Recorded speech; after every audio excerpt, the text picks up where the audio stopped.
Masuk, masuk. Abang tes ya? Badan. Halo, Assalamualaikum warahmatullahi wabarakatuh. Selamat sore dan salam sejahtera untuk kita semua. Mungkin izin saya untuk menyampaikan terkait Go Gigi pada sore hari ini, yaitu terkait scaling your digital frontier in 2026, yaitu terkait pengantar cloud computing yang berfokus bagaimana cloud menjadi fondasi scaling digital di era 2026. Nah, yang pertama itu cloud ada sebagai penggerak transformasi.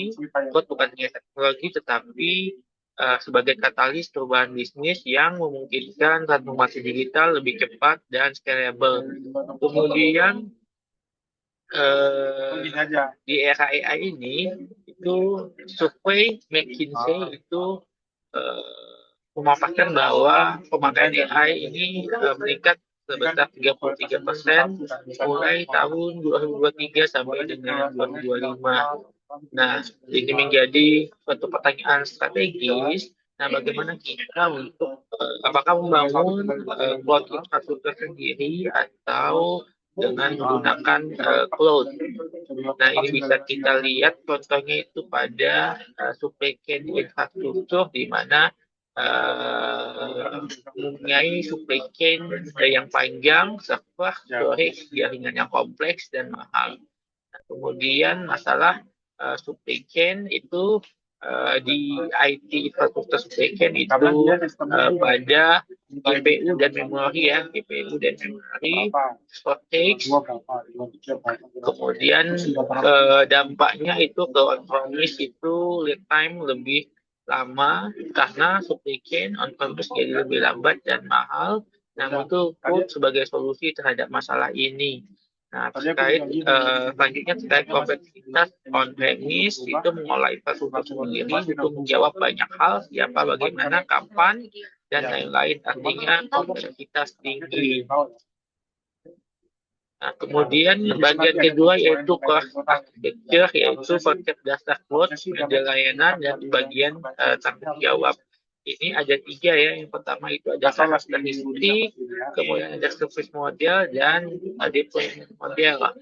Nah, ini bisa kita lihat ada perbedaan IaaS, PaaS, dan SaaS. Nah, semakin lebih ke SaaS, maka semakin sedikit yang kelola. Nah, IaaS ini dia sebenarnya memberi kontrol penuh, tetapi tanggung jawab juga besar. Kemudian PaaS, dia mempermudah development, tapi ada keterbatasan fleksibilitas, dan SaaS paling mudah digunakan, tapi hampir tidak ada kontrol. Nah, selanjutnya ada tiga perbandingan public, private, sama hybrid. Nah, yang perbedaannya itu ada di cost, control, dan scalability. Nah, summary-nya itu public itu lebih fleksibel, private control tinggi, dan hybrid adalah kombinasi terbaik. Nah, selanjutnya kita masuk ke bagian ketiga, yaitu modern code.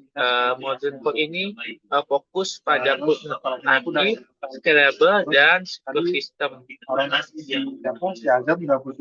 Nah, ini bisa dilihat bahwa dia serverless dan microservice. Arsitektur modern menggunakan microservice dan serverless, jadi lebih sedikit penanganan dan lebih sedikit server. Selanjutnya ada monolith